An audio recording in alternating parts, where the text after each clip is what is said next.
So we talked about this a little bit. Let's talk about leads. So a lead is a lead is a lead is a lead. They are what you and your client agree to being a deliverable. It could be anything, right? It doesn't necessarily have to be what we traditionally consider a lead, like a name, email, and phone number. It could be whatever it is that the client's after. So it could be an email submit. It could be as simple as submitting a name and a phone number. It needs to be whatever your client and you agree on. But what I really want to talk about is not just being a lead generation agency. Everybody can generate leads. Really, it's not a hard process. You can actually set up a very simple form with like WordPress or Gravity forms. You can start generating leads tomorrow. But your quality, or you can even use a Facebook form, your quality will suffer.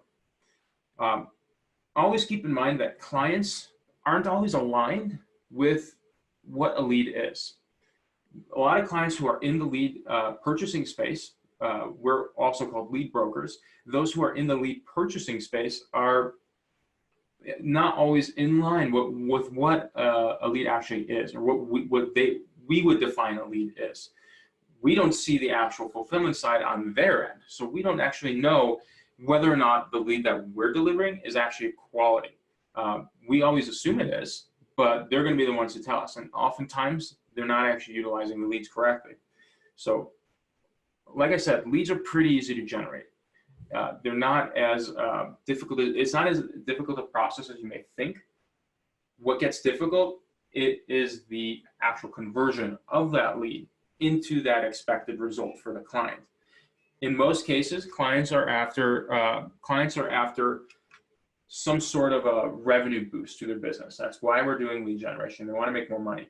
Okay, so the end result is usually more money. So we want to, on the right-hand side, you can see the funnel. It starts as an impression, goes to a click, goes to the opt-in piece at the lead. Step 4 would be an appointment, and step 5 would be the purchase.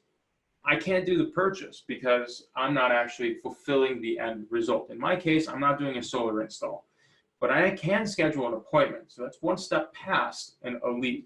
And that gives me one more measure of quality that will tell me how my ads are performing. And that's really what I'm after. Of course, you're going to have to get the feedback from your client to determine the actual step 5 purchase. But we want to get to as close to the bottom of the funnel as possible.